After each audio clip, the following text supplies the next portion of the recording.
বরানগর বিধানসভা কেন্দ্রের বিধায়িকা সায়ন্তিকা বন্দ্যোপাধ্যায়ের বক্তব্যকে বিকৃত করে প্রচার করা হয়েছে, এমনই অভিযোগ তুলে এদিন বিজেপির আইটি সেলের বিরুদ্ধে সোচ্চার তৃণমূল কংগ্রেসের কর্মীরা।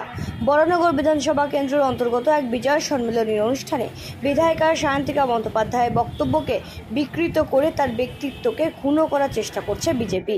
আর এমনই অভিযোগ বিষয় তুলে লিখিতভাবে অভিযোগ জানায় বরানগর থানায় দক্ষিণ বরানগর শাখা তৃণমূল যুব কংগ্রেসের কর্মীরা। বরানগর থানায় সাইবার ডিপার্টমেন্টে অভিযোগ জানালে দ্রুত সম্পূর্ণ বিষয়টি পর্যবেক্ষণে রাখার আশ্বাস প্রশাসনের।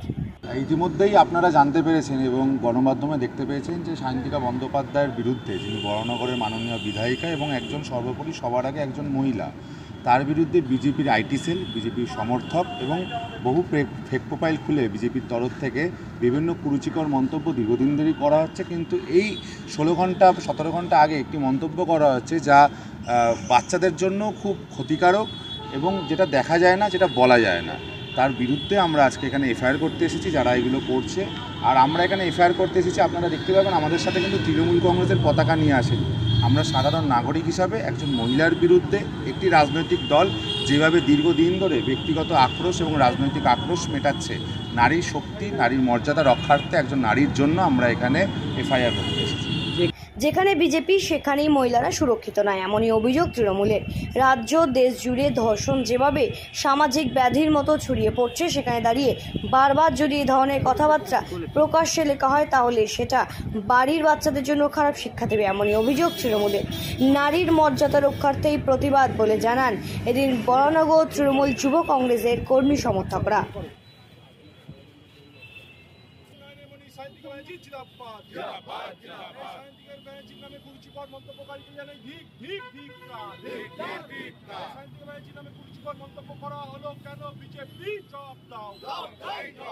শ্রমিকবাবুর একটা সুপুত্র আছে, ওনার নামে শুভায়ন দে নাম, বিজেপির আইটি সেলের কর্মী। রাজ্য সভাপতি যেরকম হবে তার চেলা চামুন্ডা তো ওরকমই হবে, তার নামে আমরা অভিযোগ জানালাম। কি আশ্বাস পেলেন আধিকারিক কাছে? না, আশ্বাসের কিছু নয়, এটা সকলেই দেখেছেন, আপনারাও দেখেছেন সোশ্যাল মিডিয়ায় যে ধরনের কুরুচিপূর্ণ মন্তব্য এরা করেছে। এটা এই পরিস্থিতিতে রাজ্যে দেশ জুড়ে যেভাবে এই ধর্ষণ সামাজিক ব্যাধির মতন ছড়িয়ে পড়ছে, সেইখানে দাঁড়িয়ে বারবার যদি এই ধরনের কথাবার্তা প্রকাশ্যে লেখা হয় তাহলে সেটা বাড়ির যারা বাচ্চা যারা বড় হচ্ছে তারাই বা কী শিখবে। তো এটা তো এক প্রকার দৃশ্য দূষণ। তো আমরা কমপ্লেন করলাম তার সুপুত্রের বিরুদ্ধে, শ্রমিকবাবুদেরই চ্যালেঞ্জামুন্ডা। তো এখন দেখা যাক, আইসি আমাদের আশ্বাস দিয়েছেন যে যথাযথ আইনি ব্যবস্থা নেওয়া হবে। বরানগর থেকে মনোজ দাসের রিপোর্ট, সঠিক বার্তা।